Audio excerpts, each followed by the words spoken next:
प्रथम पठन प्रेरित कर्म ग्रंथरु पाठ अध्याय 22 पद संख्या 30 रु 23 एवं 6 रु 11 पद पर्यंत। पाठर सारांश। वर्तमान तुम्हंकु रोम रे साक्ष्य देवाकू पड़िबो। वर्तमान पाठ आरंभ। जिहुदी माने प्रकृत रे केउं विशिष्ट अभियोग पाउलंक विरोध रे आनिबे एहा जानिबा पई विचारपति ताहांकु मुक्त कले एवं प्रधान याजक बैठक डकाइले। पुणी पाउलंकु आनी सेमानंक मध्यरे ठिया कराइले। पाउलंकु भल भाबरे जणाथिला अभियोगकारी माने दुई दलर लोक, साधुसी व फारसी। तेणु से महासभा को लक्ष्य करी कहिले, भाई माने मु जणे फारुसी एवं फारुसी पुत्र। मु मृतर पुनरुत्थान रे विश्वास रखिथिबारु अभियुक्त होइअछि।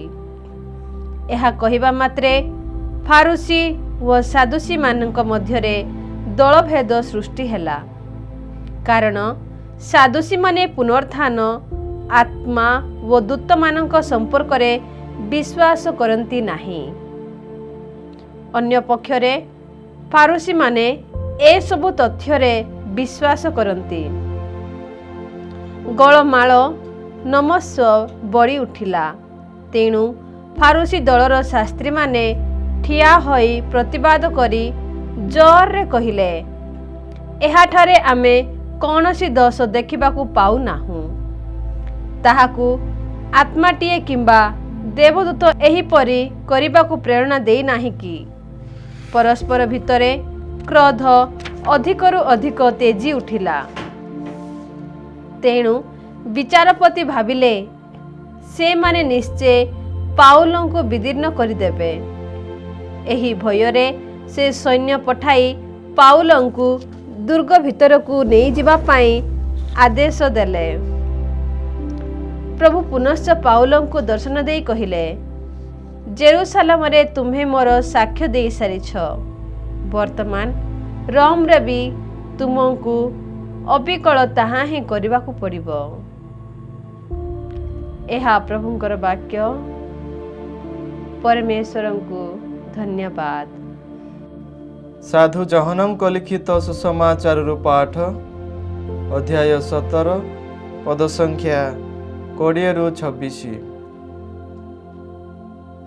मु केवल एमानंक निमंते प्रार्थना करू नाही, मात्र सेमानंक निमंते मध्य जो माने एहिमानंक शिक्षा द्वारा मते विश्वास करिवे, जेपरि सेमाने समस्ते एक हेबे। पिता तुमे जेपरि मो ठारे एवं मु तुम ठारे, सेहीपरि सेमाने मध्य आम ठारे रहन्तु, जहा द्वारा जगत विश्वास करिबो जे तुमे ही मते प्रेरण करिअछ। तुमे मते जेउ गौरव प्रदान कल ताहा मु सेमानंक प्रदान करिअछि, जो द्वारा आमे जेपरि एक सेमाने मध्य एक हेबे। मु सेमानंक ठारे एवं तुमे मो ठारे, जो द्वारा सेमाने संपूर्ण भावे एक हेबे।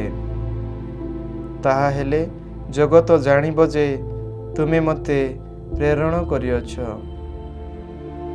एवं मते तुमे प्रेम करिबा भली सेमानंकु सुधा तुमे प्रेम करिअछ।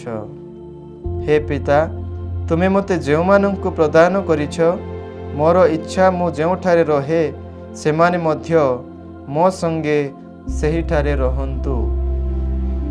एवं जगतर सृष्टि पूर्वरु मो प्रति तुमर प्रेम हेतु तुमे मते जेउ गौरव देइछ, सेमाने मोर सेही गौरव देखन्तु। धर्ममय पिता, जगत तुमको जाने नाही, किंतु मु तुमको जाने, एवं तुमे जे मते प्रेरण करिअछ एहा एमाने जानन्ति। मु तुम नाम सेमानंकु प्रकाश करिअछि एवं प्रकाश करुथिबि, जेपरि मो प्रति थिबा तुमर प्रेम सेमानंक सह रहिबो एवं मु सेमानंक ठारे रहिबि।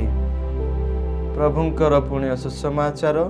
हे प्रभु जीशु ख्रीष्ट तुम्हार प्रशंसा।